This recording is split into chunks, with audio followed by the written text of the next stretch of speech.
पुण्यामध्ये FIR नोंदणीसाठी आता AIचा वापर करण्यात येतो। यासाठी स्वतंत्र सॉफ्टवेअर देखील विकसित करण्यात आलेले आहे। शिवाजीनगर पोलीस ठाण्यामध्ये सॉफ्टवेअर वापरले जाते आणि त्यानंतर राज्यभरामध्ये त्याचा वापर सुरू होणार आहे।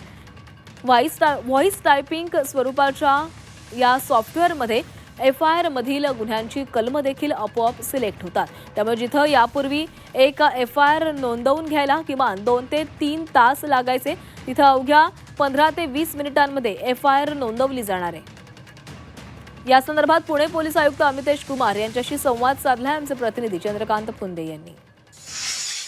पुणे पोलिसांनी FIR नोंदणीसाठी आता AI तंत्रज्ञानाचा वापर सुरू केलेला आहे। बाणेर पोलीस स्टेशनमध्ये त्याचं प्रायोगिक तत्वावर सुरुवात झाली।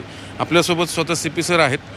सर, स्वागत तुमचं जीवचं। काय नवीन ही कन्सेप्ट आहे AIचा आपण FIR नोंदणीसाठी वापर करतो? आता आम्ही पायलट प्रोजेक्ट 2 पोलीस स्टेशनला बाणेर आणि शिवाजीनगरला करत आहे। यामध्ये जे स्पीच टू टेक्स्टचे जे टेक्नॉलॉजी आहे, AI टेक्नॉलॉजीचे वापर करून जे तक्रारदार सोबत किंवा फिर्यादी सोबत जे चर्चा होईल, जे ते बोलतील ते आपोआप या टेक्नॉलॉजीवरून ते FIR जे CCTNSचे FIRचे फॉर्मॅट असते त्यामध्ये ते रिड्यूस करून ते एक आम्हाला आउटपुट देणार आणि त्यांना योग्य एडिट वगैरे करून त्यांना FIRसाठी वापरता येईल। उद्देश असा आहे की यामध्ये काम सोपा होईल। काम ते जर सक्सेसफुल झाला तर FIR नोंदणीमध्ये जे पूर्ण FIR स्टेटमेंट नोंदवणे आणि नंतर CCTNSचे वेगवेगळे कॉलम भरणे जे वेळ लागत होता त्या वेळेमध्ये कमतरता येईल। कोणकोणते प्रॉबेबल सेक्शन्स ते फिर्याद अनुषंगाने लागते ती पण ते आउटपुट देणार आहे। आता त्याचे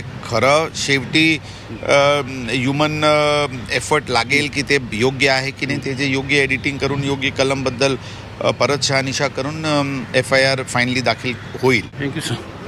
व्हिडिओ जर्नलिस्ट विकी कांबळेसह चंद्रकांत फुंदे, जे मीडिया पुणे।